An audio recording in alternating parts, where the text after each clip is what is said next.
साल 2026 में मकर संक्रांति का पावन पर्व इस बार 14 जनवरी को मनाया जाएगा। हिंदू धार्मिक शास्त्रों के अनुसार मकर संक्रांति से ही देवी देवताओं के दिन की शुरुआत होती है, जिससे उत्तरायण काल भी कहा जाता है। और यह समय आध्यात्मिक उन्नति और सकारात्मक ऊर्जा के संचार के लिए सबसे अधिक शुभ माना गया है।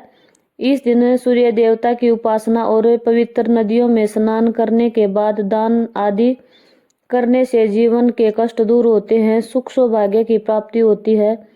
हिंदू पंचांग के अनुसार इस वर्ष संक्रांति काल 14 जनवरी को दोपहर 1:13 से शुरू होगा।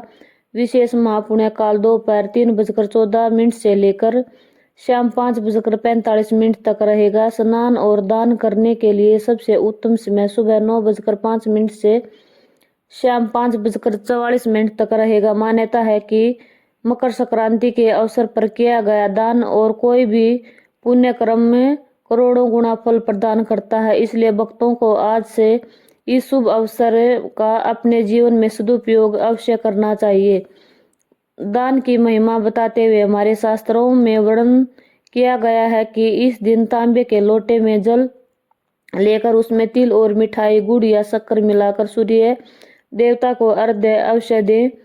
फिर जरूरतमंदों को तिल, गुड़, खिचड़ी और विशेष रूप से गर्म वस्त्रों का दान करने से आपके जीवन में राजयोग के द्वार भी खुल सकते हैं। और आपका यदि कोई भी गुरु मंत्र हो तो आज कम से कम 1 घंटे तक पूरे सच्चे मन से गुरु मंत्र का जाप करना या पृष्ठ देवी देवता के मंत्र का जाप करना आपके जीवन में सुख और सौभाग्य लेकर आएगा। क्योंकि मकर संक्रांति का दिन बहुत ही पवित्र माना जाता है, तो भूलकर भी इस दिन लहसुन, प्याज या अन्य तामसिक चीजों का और मांस, मदिरा आदि का सेवन भूलकर भी ना करें, क्योंकि इससे धन की हानि होती है और दुर्भाग्य के योग भी बन सकते हैं। आज के दिन काले कपड़े पहनने से, नाखून, बाल इत्यादि काटने से और तेल का दान करने से बचना चाहिए। अपनी श्रद्धा के अनुसार आप अन्न और वस्त्रों का दान करके इस पर्व को अपने और दूसरे के जीवन में खुशहाली लाने वाला बना सकते हैं। मकर संक्रांति के दिन 14 की संख्या का विशेष महत्व है।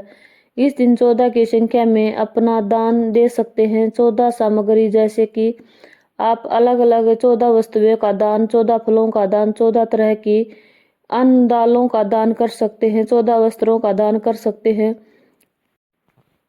या फिर अगर आप किसी प्रकार का दान करने में असमर्थ हैं तो आज के दिन 14 दीपकों का दीपदान भी कर सकते हैं।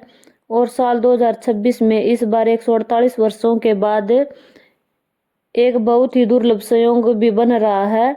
दरअसल इस बार माघ महीने की सटतिला एकादशी का व्रत भी मकर संक्रांति के दिन ही रखा जाएगा, यानी कि संक्रांति और सटीला एकादशी एक ही दिन पड़ रही है, जिस कारण से यह एक अत्यंत दुर्लभ संयोग है जिसमें सूर्य देव और भगवान विष्णु दोनों की कृपा एक साथ प्राप्त होगी। लेकिन आपको मकर संक्रांति के साथ साथ एकादशी के नियमों का भी पालन करना होगा, क्योंकि एकादशी के नियमों के अनुसार हिंदू धर्म में प्रत्येक गृहस्थ को यदि व्रत ना भी रख पाए तो भी इस दिन चावल या चावल से बनी चीजों का त्याग करना चाहिए। और मकर संक्रांति के दिन क्योंकि विशेष रूप से खिचड़ी का भोग भगवान को अर्पित किया जाता है, खिचड़ी का दान किया जाता है, सेवन भी किया जाता है, इसलिए इस बार आप 14 जनवरी को खिचड़ी का सेवन या खिचड़ी का दान ना करें। 15 जनवरी को भी मकर संक्रांति का दान दे सकते हैं। कुछ जगह पर इस बार 15 जनवरी को भी मकर संक्रांति का पर्व मनाने की बात कही जा रही है, क्योंकि एकादशी के नियमों का भी पालन 14 जनवरी को करना है। और 14 जनवरी को सूर्योदय होगा सुबह 7:14 पर, सूर्यास्त होगा शाम 5:57 पर, ब्रह्म मुहूर्त सुबह 5:38 से 6:25 तक रहेगा। इस दिन अमृत काल दोपहर 3:22 से 5:10 तक रहेगा। राहु काल दोपहर 12 बजे से 1:30 बजे तक रहेगा। एकादशी तिथि शाम 5:53 पर समाप्त होगी। यह थी आज की वीडियो। उम्मीद है आपको जानकारी पसंद आई होगी।